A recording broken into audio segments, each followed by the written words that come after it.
Em nome do Pai, do Filho e do Espírito Santo. Amém. Louvado seja nosso Senhor Jesus Cristo.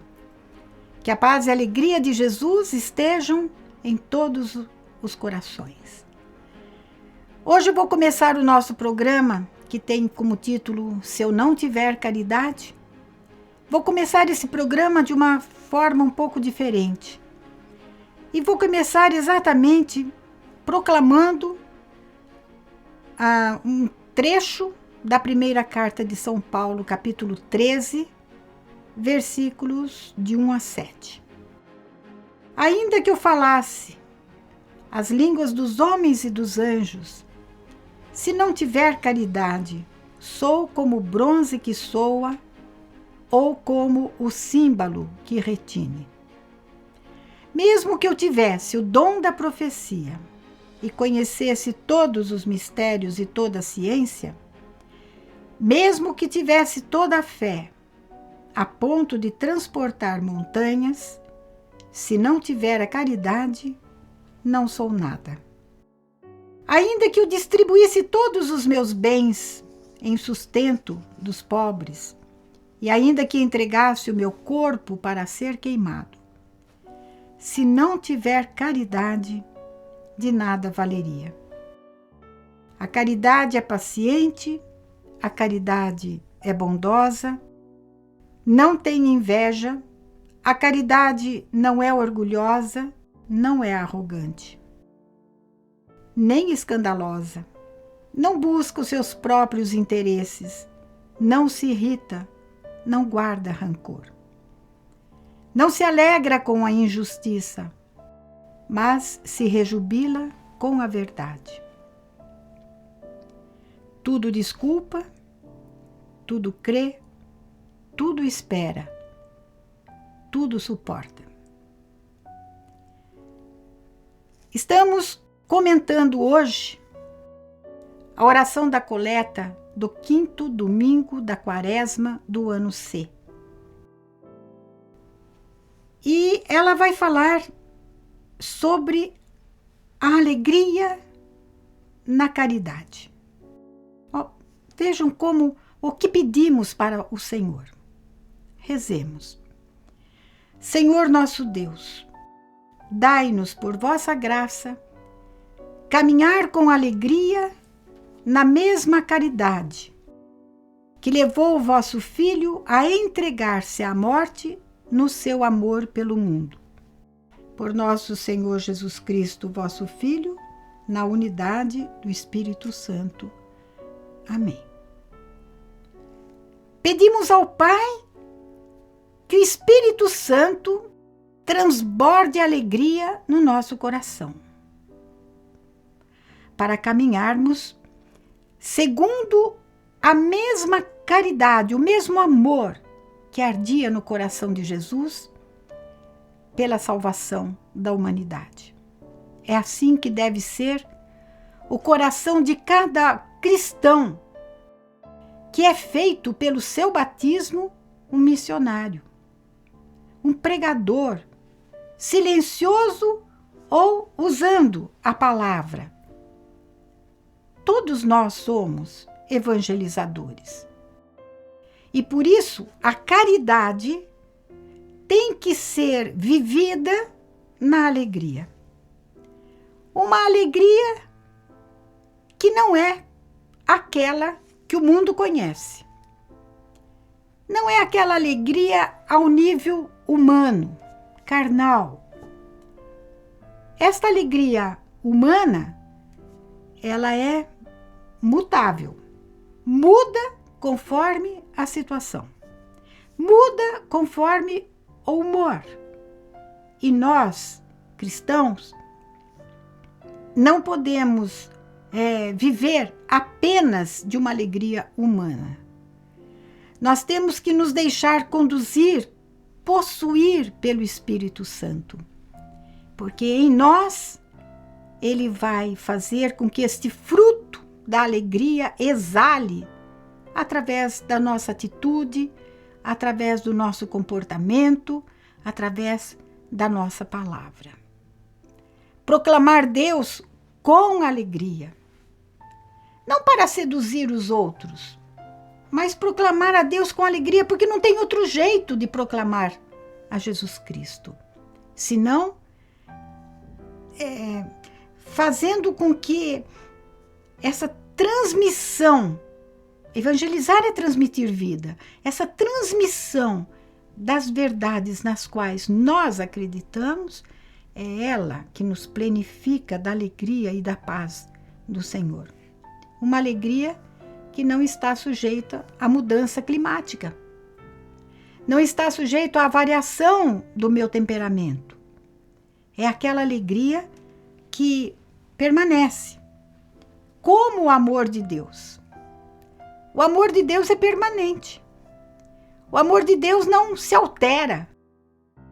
O amor de Deus não depende de nós. O amor de Deus é de Deus. E por isso a alegria, como fruto daquele que na Trindade é o amor, também permanece. O Papa Emérito, querido Papa Emérito Bento XVI, escreveu a sua carta encíclica Deus é Amor. No ponto 17, no segundo parágrafo, mais ou menos na metade do segundo parágrafo, Bento XVI escreve assim: o amor não é apenas um sentimento. Os sentimentos vão e vêm, e a gente pode dizer a mesma coisa da alegria. A alegria não é apenas um sentimento. Essa alegria que vai e vem é a alegria sentimento. O sentimento pode ser uma maravilhosa centelha inicial, mas não é a totalidade do amor. O amor nunca está concluído e completado. E a nossa alegria é a mesma coisa. Nunca está concluída e completada. Por isso a gente pode pensar que a alegria que a ressurreição de Jesus trouxe ao mundo, a alegria que a ressurreição de Jesus trouxe ao coração de Nossa Senhora, ao coração dos apóstolos, daqueles primeiros discípulos, nós podemos imaginar que explosão foi esta alegria pascal que ardia no coração dos primeiros cristãos. De tal maneira que hoje nós somos herdeiros daquela primeira geração tão tocada pela experiência da ressurreição e a experiência de Pentecostes. Nós podemos dizer que a nossa alegria nunca será completa enquanto nós não vivenciarmos a nossa missão de ensinar Jesus Cristo e sua igreja com todo o nosso coração. Ela nunca será concluída. Nós nunca nos sentiremos completados no nosso chamamento, no nosso chamado a esta missão. Diz o Papa, o amor nunca está concluído e completado. Só Jesus foi capaz desta conclusão. E por isso, na cruz, ele disse, tudo está consumado. E inclinando a cabeça, expirou. Tudo está consumado. O amor de Jesus foi a consumação de tudo. Ou a consumação de tudo foi aquele amor dado, esgotado nas suas últimas consequências. Então, quando o Papa diz que o amor nunca está completado, a nossa alegria nunca estará completada. Mas ela se transforma ao longo da vida. O amor amadurece. E por isso mesmo, permanece fiel a si próprio. O amor é fiel a si mesmo. Querer a mesma coisa e rejeitar a mesma coisa. É, segundo os antigos, o autêntico conteúdo do amor. Qual é esse em que consiste a autenticidade do amor? O Papa diz: é tornar-se semelhante ao outro, que leva à união do querer e do pensar. Por isso São Paulo vai escrever aos Filipenses: tende vós, que vós tenhais os mesmos sentimentos que haviam em Jesus Cristo. A mesma maneira de pensar, a mesma maneira de sentir. O próprio Paulo VI, na sua carta sobre a igreja, ele escreve essa expressão que hoje é muito comum: sentir com a igreja. Sentir com a igreja. Esse é o verdadeiro conteúdo do amor. A história do amor entre Deus e o homem consiste principalmente no fato de que esta comunhão de vontade cresce em comunhão de pensamento e de sentimento. E assim o nosso querer e a vontade de Deus coincidem cada vez mais. Eu gostaria que vocês prestassem atenção um pouquinho, porque há uma certa graduação. O amor que brota da vontade, depois ela passa para o pensamento e chega no sentimento. Olha, depois nós vamos ver aqui na Evangelho Nunciando, 79.79, fala assim: a obra de evangelização pressupõe no evangelizador um amor fraterno sempre crescente. Isso quer dizer que para o evangelizador estabelecer uma relação amorosa com os que ouvem a sua pregação, isso leva tempo. Isso leva tempo. E quanto mais perseverar ele na sua missão e o povo na aceitação da sua palavra, isto vai estreitando um laço de amor-amizade, de amor-doação, de amor autêntico, de amor que começa com a vontade, domina o pensamento e acaba por nos fazer sentir o prazer de fazer o que nós estamos fazendo. Às vezes, um pregador, ele pode desanimar. Por quê? Porque as primeiras vezes em que a gente vai pregar, nós vamos assim meio temerosos, tímidos, inseguros, apegados ao material para não deixar faltar nada. Não somos livres, leves. E isso é o tempo que vai fazer. E o deixar-se confiar na ação do Espírito Santo.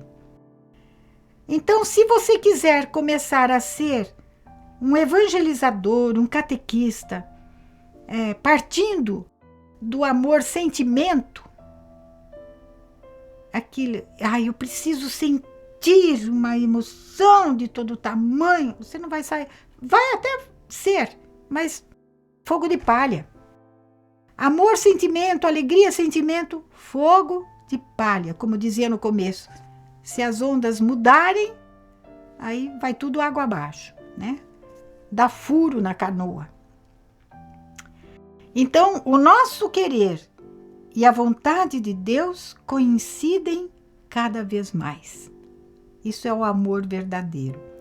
A vontade de Deus deixa de ser para mim uma vontade estranha, que se assemelha a algo que se me impõe de fora, como por exemplo os mandamentos. Nós aprendemos de fora. Aprendemos a decorar os mandamentos antes de compreendê-los. Antes de fazermos a experiência do Deus que me entrega os mandamentos como um ato, um gesto da caridade do seu amor por nós. Nós começamos de trás para frente. Então hoje nós somos pessoas que talvez saibamos desfiar os 10 mandamentos bonitinho, os 7 sacramentos, tudo belezinha. Mas não tenhamos experiência do amor de Deus, daquele que nos deu tudo isso, né? Então, a vontade de Deus deixa de ser para mim uma vontade estranha que me impõe de fora os mandamentos. Mas é a minha própria vontade, baseada na experiência de que realmente Deus é mais íntimo a mim de quanto o seja eu mesmo. Santo Agostinho aqui fala assim: Deus é mais interior a mim mesmo, em mim, do que eu em mim. E quando nós crescemos nesse amor, entrelaçando nossa vontade com a vontade de Deus, assimilando a vontade de Deus à nossa vontade, então cresce em nós uma outra coisa maravilhosa. Só a palavra me encanta, que é o abandono em Deus. O abandono em Deus. Fruto desta confiança naquele Deus que eu experimentei como amor. E se eu me abandono, diz o Papa Bento XVI, Deus se torna a nossa alegria. Então eu preciso sim desta alegria para viver a doação de mim mesma, como Jesus viveu a doação dele, a ponto de entregar a própria vida, se for necessário, derramando o meu sangue, quando se tratar da salvação de alguém ou do mundo. Encerro aqui uma pequena reflexão, muito humilde, muito simples, sobre fundamentando-me na oração da coleta do 5º domingo da Quaresma, ano C. E passo agora à formação pastoral. Eu sugiro a vocês lerem, porque aqui não vai dar tempo, vocês lerem o número 17 da bula do Papa Francisco, na proclamação do ano jubilar da misericórdia, a bula O Rosto da Misericórdia. E também, se vocês procurarem na internet um poema de Madre Teresa de Calcutá, que se chama Mesmo Assim, eu faço questão de insistir que você leia ponto 17 da bula do Papa Francisco, O Rosto da Misericórdia, e este poema da Madre Teresa de Calcutá, Mesmo Assim. Vou então agora comentar um pouquinho com vocês um ponto da Evangelii Nunciandi, o ponto 79. Este ponto tem como subtítulo Animados pelo Amor e faz parte do capítulo sobre a 7ª parte da exortação apostólica, é a 7ª parte que fala sobre o espírito da evangelização. Como é que nós temos que desenvolver a nossa missão? E chegamos nesse ponto 79, que tem como subtítulo Animados pelo Amor. Então, olha, queridos, não se trata de um amor eros, amor erótico, e não estou falando de sexo aqui só, Estou falando do amor prazeroso. Eu só faço aquilo que me dá prazer. Só faço aquilo que gosto de fazer. Esse é o amor que não é cristão. É o amor do mundo. O mundo vive esse tipo de amor. Mas também não é o amor filia. Um amor de amizade, né? Um amor bem no plano humano, bonito. Mas bem no plano humano, também sujeito a muitas oscilações. O amor erótico é o amor infantil, infantilizado. O amor filia é o amor do adolescente. E agora vem o amor adulto. O amor agape ou ágape. O amor de doação. O amor que, como diz Madre Teresa, faz doer. O amor que custa. O amor de renúncia. E olha, se Jesus, para salvar o mundo, teve que derramar o seu sangue, nós não vamos ser o prolongamento de Jesus Salvador neste mundo sem a nossa parte de sacrifício. Aliás, nós precisamos aprender uma coisa, que a nossa visão de sucesso, de triunfo no trabalho, no serviço a Deus e à igreja, não pode ter a mesma característica de sucesso e de triunfo que o mundo tem. Por isso o Papa Francisco ainda, na Evangelii Gaudium, ele escreve no ponto 85, o triunfo cristão é sempre uma cruz. Mas cruz que é simultaneamente estandarte de vitória, que se empunha com ternura batalhadora contra as investidas do mal. Nós empunhamos a cruz, empunhamos com ternura e não espada, foice, martelo. Com ternura. Batalhadora, ternura batalhadora contra as investidas do mal. Se fizermos isso,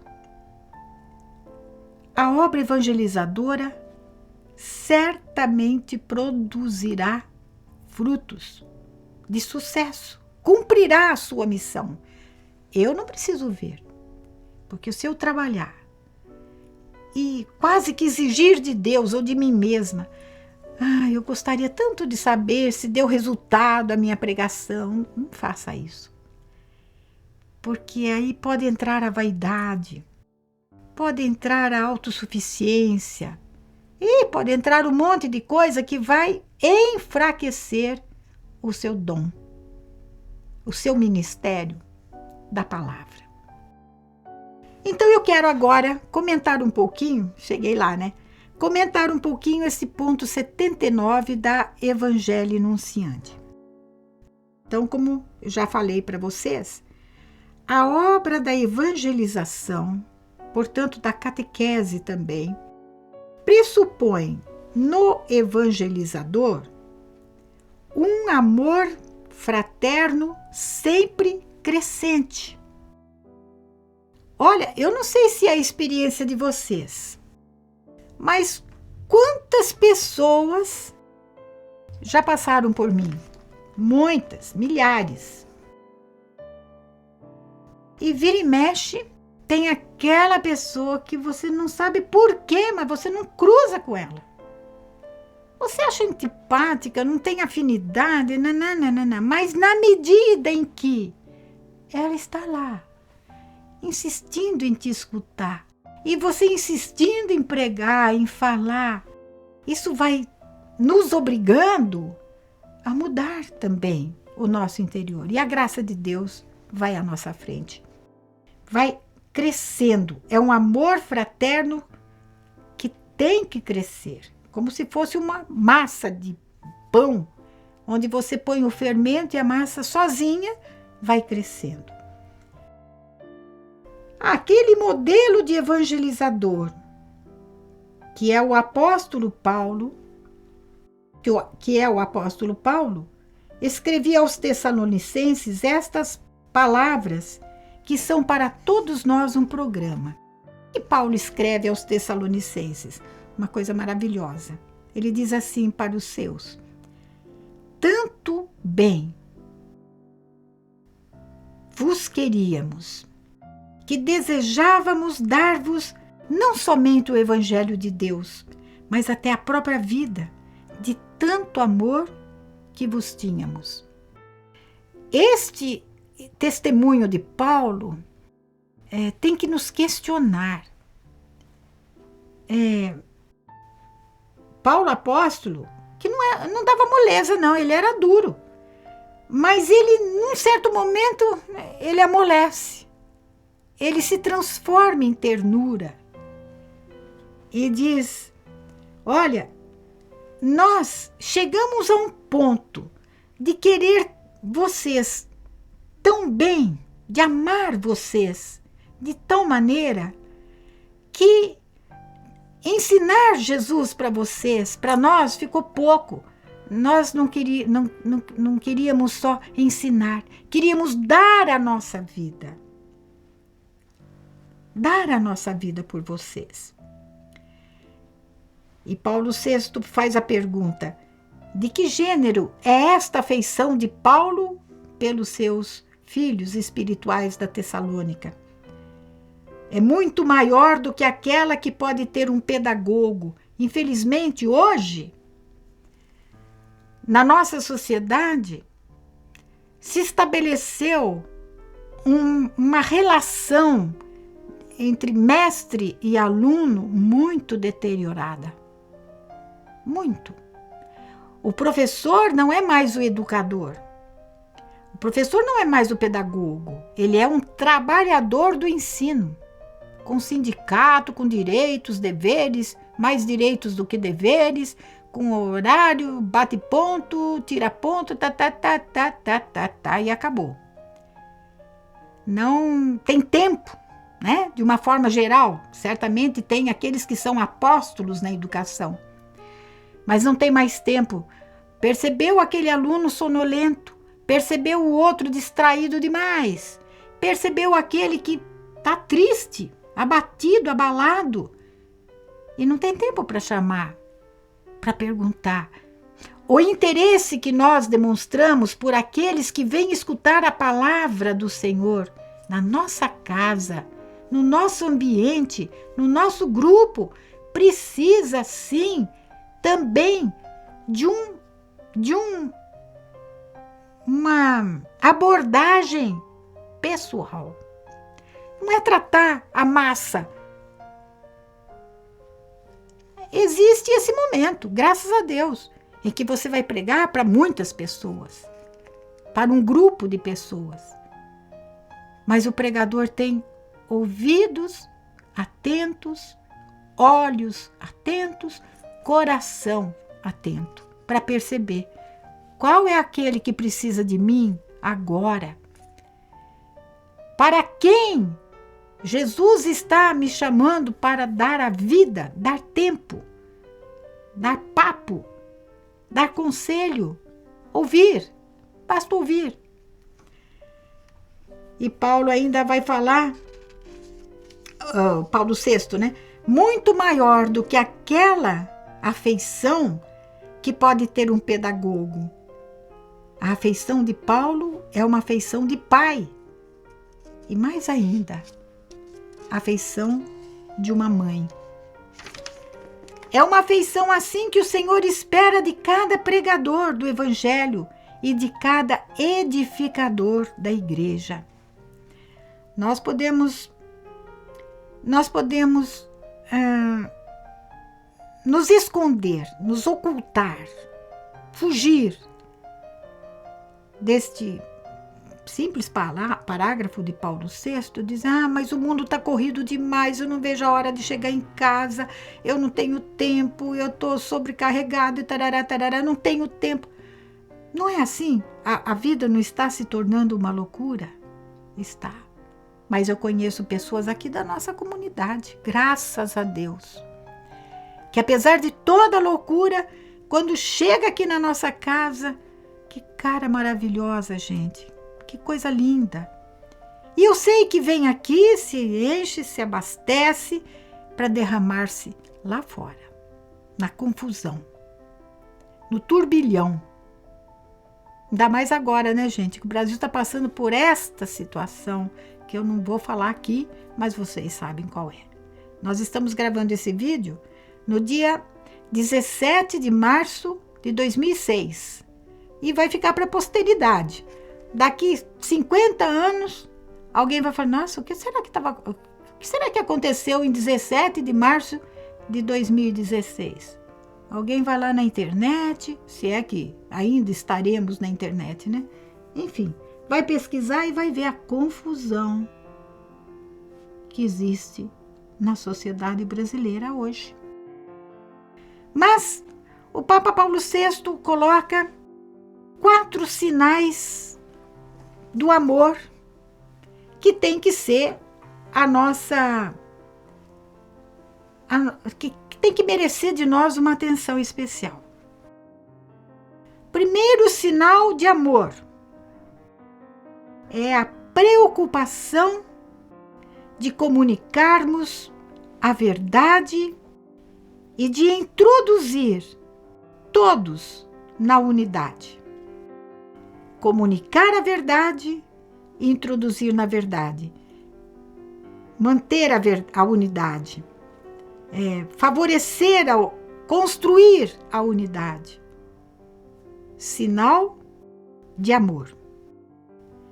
Será igualmente um sinal de amor devotar-se sem reservas e sem subterfúgios, sem escapadinhas ao anúncio de Jesus Cristo. De maneira que, olhem bem, toda vez que for ser pregador, catequista, você evangelizador, for convidado a fazer uma palestra, a pregar, a dar um ensinamento, não diga não, a não ser que você não possa. Mas que nunca seja porque você não quer, ou para você se poupar. Percebem? Haverá um momento, sim, que se justifica a poupança de nós pelo depauperamento da nossa saúde, por impedimentos reais. Mas antes de falar um não, eu tenho que examinar minha consciência. Não posso mesmo? De verdade? Ou estarei enganando a minha consciência? Segundo sinal do amor é o respeito pela situação religiosa e espiritual das pessoas a quem se evangeliza. Não me interessa se aquela pessoa que chega para o querigma é um espírita, é um maçom, é um evangélico, é um messiânico, ou não é nada, é um ateu, é um pagão de qualquer jeito, um bandista, macumbeiro, não me interessa. É um ser humano pelo qual Jesus deu a vida. E certamente, se você vai conversar com essas pessoas, você vai perceber quanto de Deus está ali escondido, disfarçado, abafado. E cabe a nós, cavocadores de poços, cavar um poço com esta pessoa, ajudando ela a ir cavando nela mesma até achar a água viva do Espírito Santo. Temos que respeitar também o ritmo de cada um. Às vezes, uma esposa já está bem avançada na caminhada. Ah, mas o meu marido está lá para trás, meu Deus, ele não sabe nada, ele não quer nada. De repente, o marido desperta e fala, eu vou lá. E você fica tão ansiosa, que até atrapalha a caminhada do seu marido. Respeite a caminhada das pessoas. Nós não somos iguais. O respeito também pela consciência da pessoa e suas convicções. E isto não é passar a mão na cabeça. Respeito. Vai chegar o momento em que você vai poder colocar bonitinho as coisas nos devidos lugares. Deus vai abrir esta porta. Deus vai abrir. Pena que eu não posso dar para vocês aqui um exemplo que vivemos essa semana aqui na nossa sede. Um fato maravilhoso.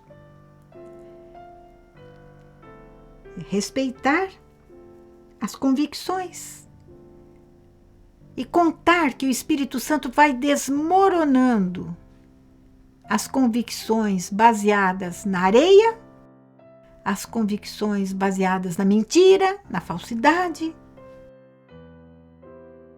e vai construindo convicções sólidas. Um terceiro sinal do amor que deve animar a nossa obra catequética, evangelizadora, é a preocupação por não ferir ninguém. Sobretudo aqueles que são fracos na fé, com afirmações que podem ser claras para os que já são iniciados, mas para os simples fiéis podem se tornar fonte de perturbação e de escândalo, como se fosse uma ferida na alma. Você colocar a moral rudemente, duramente, sem prestar atenção que aquela pessoa está vivendo exatamente a situação que a moral condena. E com isso você está ferindo o coração dela. Nunca mais ela vai voltar. Eu já fiz muita bobagem. Em todo esse capítulo 79 aqui, já fiz muita bobagem. Hoje eu faço menos. E preciso diminuir ainda, eu preciso zerar. E o outro, finalmente, o outro sinal de amor na nossa animação querigmática, na nossa animação catequética, é o esforço para transmitir aos cristãos não dúvidas ou incertezas nascidas de uma erudição mal assimiladas. Vocês me desculpem, mas eu vou ter que falar aqui umas coisas. Eu já presenciei algumas homilias que semearam exatamente isso que está aqui, dúvida e incerteza, que nasceram de erudição mal assimilada. É porque estou fazendo teologia, estou fazendo pós-teologia, pós-teologia, e chego para o povão dizendo que Nossa Senhora não foi visitar Isabel logo depois que o Espírito Santo fecundou Jesus nela. Não foi lá para ajudar Isabel. Não foi lá para partilhar com a única que podia entender a situação dela. Não, ela foi para fugir da fofoca da aldeia na qual ela morava. Vocês acreditam? Eu escutei isso numa missa de domingo. Aonde que esse padre aprendeu isso? Me fala, aonde que ele aprendeu? Certamente em algum curso de teologia, meia sola, né? Que não tem outra coisa para ensinar, senão ideias mirabolantes. Então, sinal de amor é o esforço para transmitir certezas sólidas. Aonde está a solidez dessa certeza que eu, pregadora, tenho que ter no coração para passar para os outros? É que a minha certeza está fundamentada, ancorada, segura na palavra de Deus e na palavra da igreja. Sim, termina o Papa, os fiéis precisam dessas certezas para a sua vida cristã. Eles têm direito a essas certezas. na medida em que são filhos de Deus, que se abandonam inteiramente nos seus braços às exigências do amor. E é assim que nós damos a vida pelos nossos irmãos. Meus queridos, vamos passar então agora para o compromisso desta semana. Você assistiu esse vídeo e certamente o Espírito Santo suscitou no seu coração algum sentimento, alguma atitude que ele espera de você e que você mesmo espera de você mesmo. Será que você pode partilhar comigo? Escreva no meu e-mail ama@novaalianca.com.br. Eu vou repetir. ama, com 2 M's, @novaalianca.com.br. Escreva seu comentário sobre este vídeo. E eu vou colocar aqui no próximo, se Deus quiser. A todos vocês, de novo, paz e alegria. Louvado seja nosso Senhor Jesus Cristo. Em nome do Pai, do Filho e do Espírito Santo. Amém.